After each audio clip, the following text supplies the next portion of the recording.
тамошо доред. қабл аз тафсилоти хабаргузоришо аз сархати мавзӯи имрӯз 27 август мегӯем. мулоқот баргузор шуд. бардошти президенти Радиои Аврупои Озод Радиои Озодӣ аз сафар ба Тоҷикистон ва гуфтугӯ бо вазири корҳои хориҷӣ. ба фикрам ҳукумат бояд нишон диҳад ки масъалаи акредитатсияро ҳамчун василаи фишор ба хабарнигорони мустақил истифода намекунад. афсарони муттаҳам дар шиканҷаи Умед Ҳикоятов на танҳо ба кор баргаштанд, балки вазифаи нав ҳам гирифтанд. ва бо пуле ки бояд пояшро ҷарроҳӣ мекард дар бунёди коргоҳ барои ҳамтақдиронаш сарф намуд, аммо ғоратгарон чанд зани маълулро ба истилоҳ аз ду танга маҳрум карданд. این قدر ضرری که این وردن این تیرزه این پلاستیک اینو مبلغ وای میکنه ورده اینو تعمیر کردیم. Президенти Радиои Аврупои Озод Радиои Озодӣ умедвор аст ки мақомоти тоҷик акредитатсияро ба ҳайси фишор болои хабарнигорон истифода намекунанд.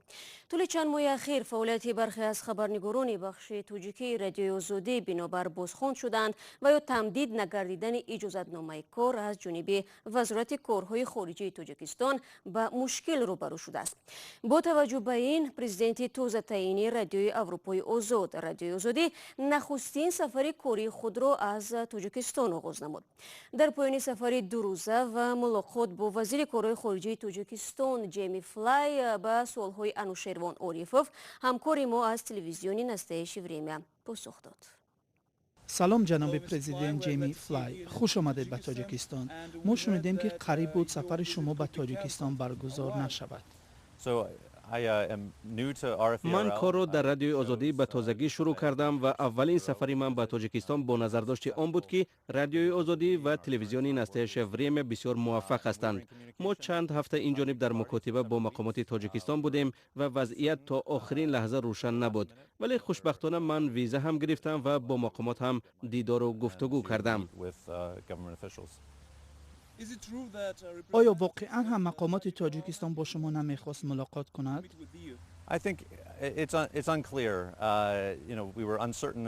میدانید تا لحظه آخرین روشن نبود. من خیلی خوشحالم که وزیر کارهای خارجه تاجیکستان با ما واخورد و درباره موقع حکومت تاجیکستان نسبت به کار رادیوی آزادی در دوشنبه ابراز نظر کرد.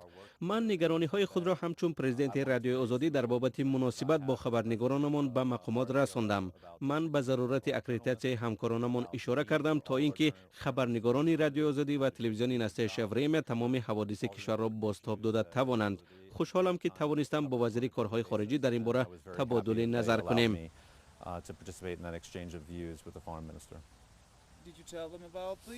با وزیر کارهای خارجی باز کدام مسئله ها را بررسی کردید؟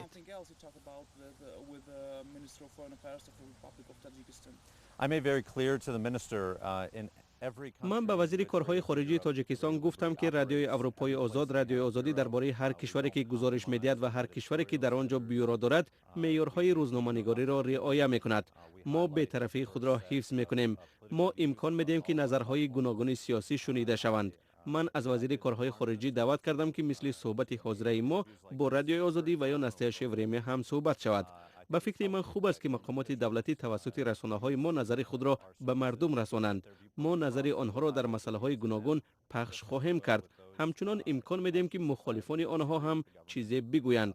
از این نقطه نظر رادیوی اروپای آزاد رادیوی آزادی به همه امکانی برابر می‌دهد. امیدوارم که وزیر کارهای خارجی و مقامات دیگر حکومتی در آینده در مقابل رادیوی آزادی از موقع سازنده کار خواهند گرفت.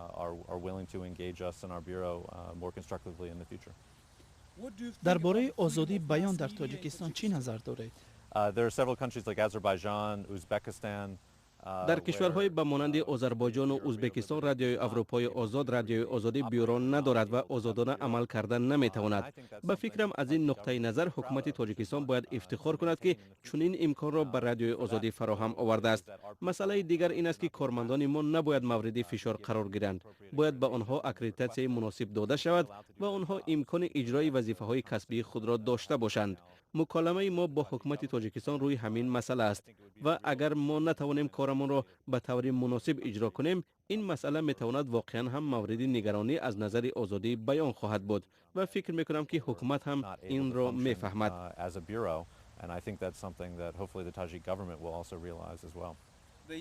فکر میکنید که اکریدیتاتسیا به یک سلاح حکومت تبدیل شده است؟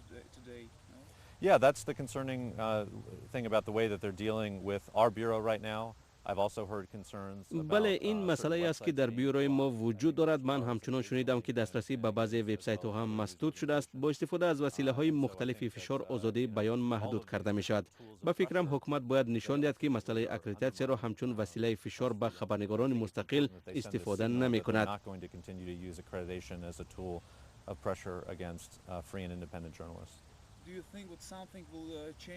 نظر شما درباره دورنمای آزادی مطبوعات در تاجیکستان چی است؟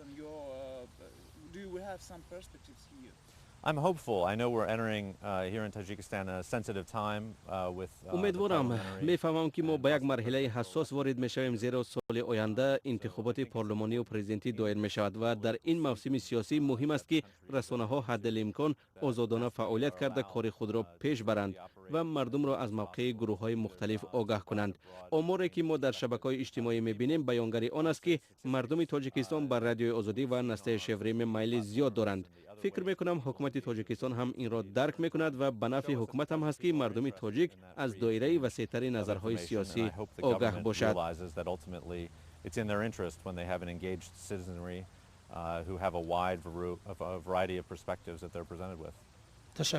تشکر به شما.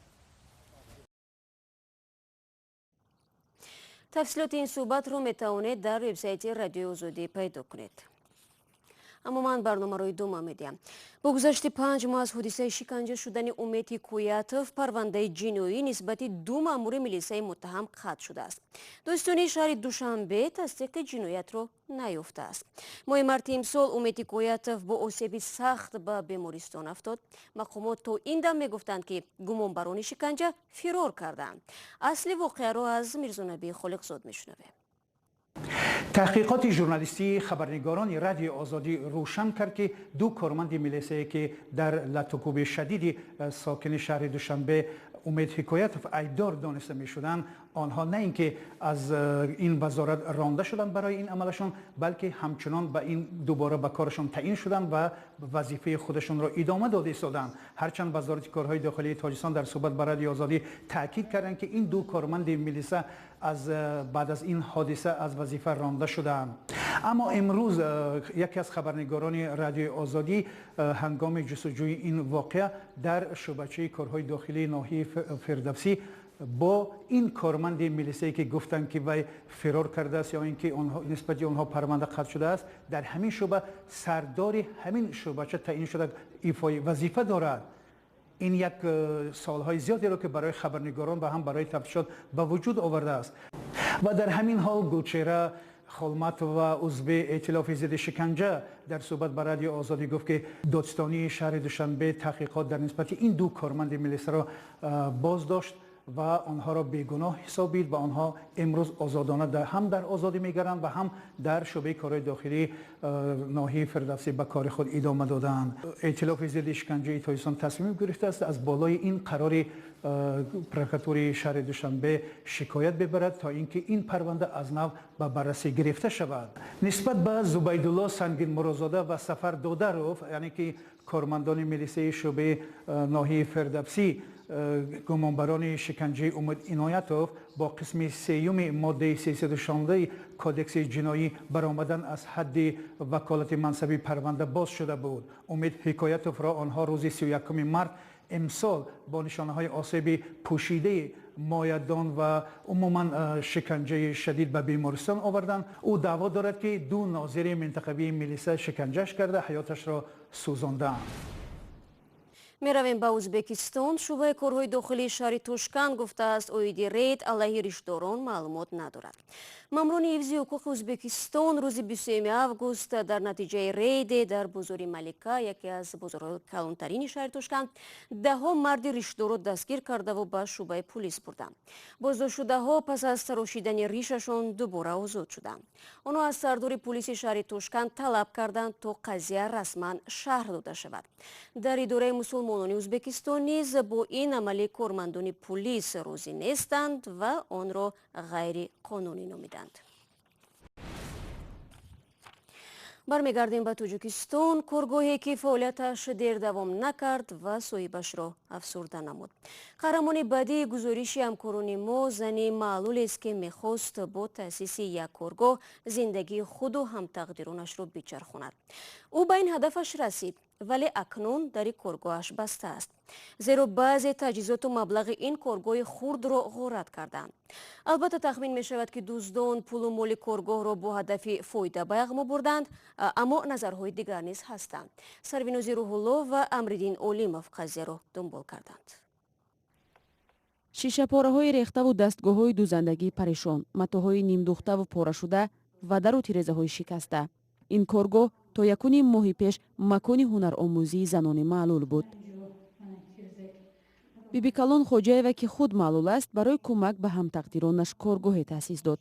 мақомоти маҳаллӣ масҷиди собиқи маҳаллаи бедилро ки ба ҷои ҷамъиятӣ табдил ёфта буд дар ихтиёраш гузоштанд. 1 сол фаъолият карданд. бибикалон мегӯяд ҳудудан 1 моҳи пеш вақте субҳ ба кор омад, дид ки қисме аз амволи коргоҳ дуздида шуда буд. ҳаҷми 5000 матои ки мо харидорӣ карда будем ваёя дуздидагӣ. баъд мо райо мана унҷа камтар маблағе ки мо монда будем барои харидор дар ҳаҷми мумкин 500 ёки мумкин 1000 ҳамин қадар тахминан ки ҳама вақт пул бояд бошад. ҳамин чизои ҳамаша гирифтагӣ. бибикалон мегӯяд то ҳол мақомот ғоратгаронро пайдо накарданд ва бо ҳамин фаъолияти коргоҳашон қатъ шуд. занон ҳам дигар ба ин макон намеоянд. агар як сабаби ба коргоҳ наомадани занони маълул ғорат шудани он бошад, сабаби дигарро бибикалон дар бархурди сарди бархи сокинони маҳалла медонад. пеш монда намеган рости гапу хаёл я хелош гай мег мардакош медроя меган эҷа мачит медроя нони ҳаром мехре чихе гудакотон дар нони ҳаром метие чихе вай мекне ҳамаша гав мезанам барои амоқа аму маъюба амоқи мефаҳмад дига омадан намехоҳа охе агар не меомадан маъюбон меомадан каляска қатӣ будан я хелош хел чагас қатӣ будан меомадан. сокинони маҳалла мегӯянд аз дуздида шудани амволи ин коргоҳ нигаронанд ва ба фаъолияти онҳо мухолифат надоранд. тозагӣ ҳамира мо бақала гирифтагӣ бақала ам не мисол мо кай гуд ҳамира маҳалла мекунӣ иш кана мекунӣ иҷа тоза ҳами қачиса мо кадемишоне ки мегӯян ки маҳалла ки гирифта боша не маҳалла набор намегира ҳами қадарги иҷа мисол мо мошино монаймонем мисол дара ки ҳам тоза мекунем нигаҳ мекунем ки дазидаги дар маҳалла не маҳалла пул додаги хардаги каниса меро ҳар як каниса мисол пули майдақа хардаги нест ки ҷо меза мисол ки ҷо мегиран иҷа ягноши нашо ҷо ягон кас жава надонем ки бигирем сиршон кунем ҳеҷ кас чӣ надора барои тозагӣ шо тоза мекунем каниса доза намеқа жава кунем. мақомоти ноҳия аз ин ҳодиса огоҳанд. табдили масҷидҳои ғайрирасмӣ ба маконҳои тафреҳӣ ва ҷойҳои ҷамъиятӣ дар соли 2010 баъди мавриди иҷро қарор гирифтани қонуни нави озодии виҷдон ва иттиҳодиҳои динӣ оғоз шуд.